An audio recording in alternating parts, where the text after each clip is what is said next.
With over 900 student organizations on campus, one could ask, where do they all meet? Well, right now, some are in the Union, some in the basement of Stewart, and even some in random classrooms. However, come 2014, Purdue will have a brand new facility to house the student leaders on campus. For those self-starting Boilermakers, the Center for Student Excellence and Leadership will make a useful addition to Purdue's campus. Project manager for the new center, Chris Skiba, says since breaking ground, so far the construction of the building is on schedule. So the contractor mobilized July, August of 2012. They will be here until the summer of 2014, so it's about a 2-year project. Because of the moderate winter, the contractors have been able to work through the winter, so the contractor is on schedule. Whenever you go into winter construction where you're putting up the steel structure, you got a big challenge with the weather, that it could shut you down for a couple of weeks, but we've been very fortunate that other than a day here or a day there, they've been on schedule. Skiba says the new center, which is being built on the corner of 3rd Street and Martin Jiske Drive, will look similar to surrounding buildings with a lot of brickwork and glass windows.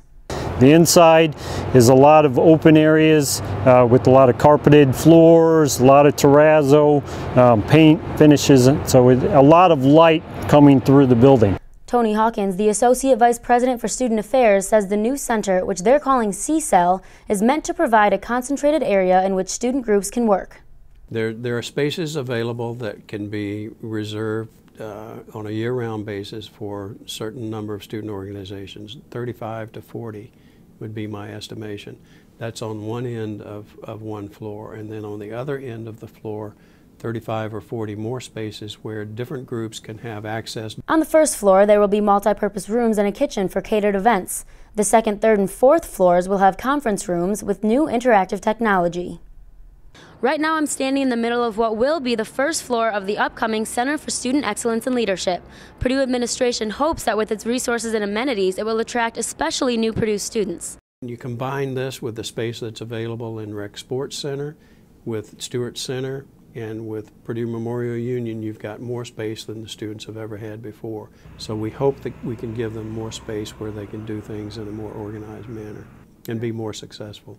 I think that's actually really helpful because right now, especially with the organization I'm in, we kind of just have to find a place to meet, and it's kind of different every week unless we can actually find time to go through the really tedious process of scheduling a room to meet in through Purdue's website and all that. So I think that would be actually really helpful. Not only will the center offer a place to meet and plan, but Hawkins hopes it will also give people a chance to interact with groups they may know nothing about.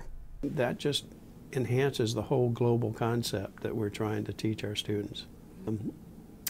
I think the opportunities are only limited by the minds of the students who will be there. And Purdue construction officials say the building should be up and running by fall 2014. Reporting for Fast Track, I'm Goodrich.